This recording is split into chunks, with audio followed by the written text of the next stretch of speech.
So speaking to the leader of tourism for Blackpool Council, Gillian Campbell.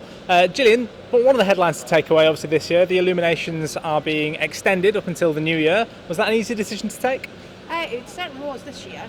Blackpool, just like the whole country, has really struggled, I think. And for us, it was about a light at the end of the tunnel. So I don't think it's something that we'd like to do every year.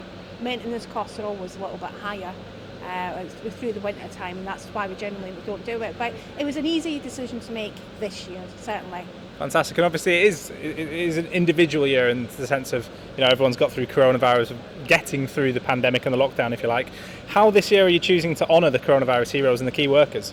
Well, there will be a special part of the illuminations for them, so there'll be rainbows and thank yous for the NHS key workers and care workers. But not only that, we're choosing 50 people to be part of the illuminations, so their faces will be in light. So we've asked for nominations from all over the country. Half of the people will be from Blackpool and the surrounding areas, and the other half can be anywhere in the country at all.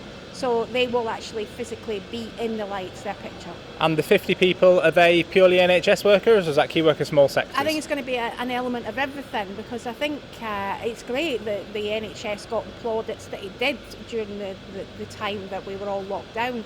But there was an awful lot of other people keeping the country running at the same time, so we need to pay tribute to them as well. And I know Lawrence is the one tasked with choosing the 50 people, but how do you think he might undertake that great effort? He's quite fair, is Lawrence. I've done competition judging with him before. I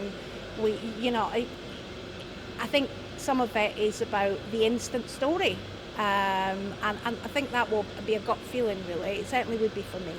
And something that happened earlier in the year, that it's easy to be overshadowed now, but I know the illuminations are doing quite a big feature to celebrate 75 years since VE Day. Can you tell us a little bit more about that? So there will be a model Spitfire or a Guinness Square with a laser show, which we've just been treated to here actually. It was really nice. It was incredibly difficult, I think, for people to not come out in their droves as they normally would at any other time to celebrate VE Day. So this is our little tribute to it. I think it'll be quite impactful. And what else can we expect this year? There is going to be a refurbished pirate ship. Coral Island are sponsoring that. And there will also be, as part of a light pool in October, special shows then. So as Phil said earlier on there, they're changing all the time, so it's just to listen out for what's going to be happening. Obviously everyone's massively looking forward to this year's illuminations. They are slightly delayed, but obviously they're going to be extended into the new year period. Obviously social distancing is still going to be a feature at that time of year. How is it going to be policed, and how are you going to ensure that people do remain 2 metres away from each other? It's going to be difficult to police. That's the police's job. It's not the council's job to do that.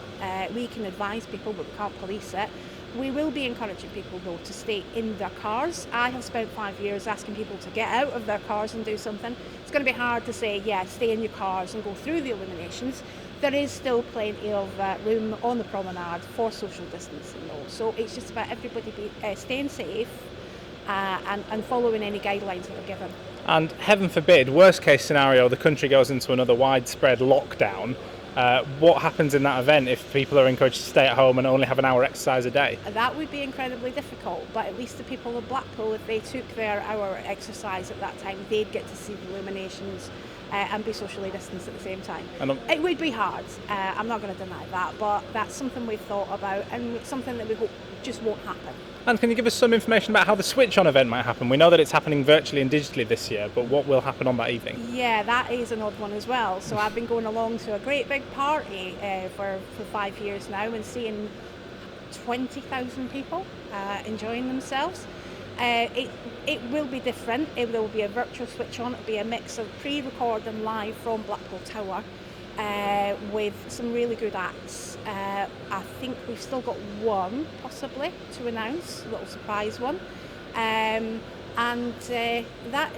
it's going to be odd, but I think it's going to be really good because we're working with MTV And not only will the people of Blackpool get to see it, but it's going to be a global event because it's going to be on YouTube, which will be fabulous. So how is the actual physical countdown going to happen? Is it going to be a countdown from everyone and then someone remotely presses the switch? I don't know.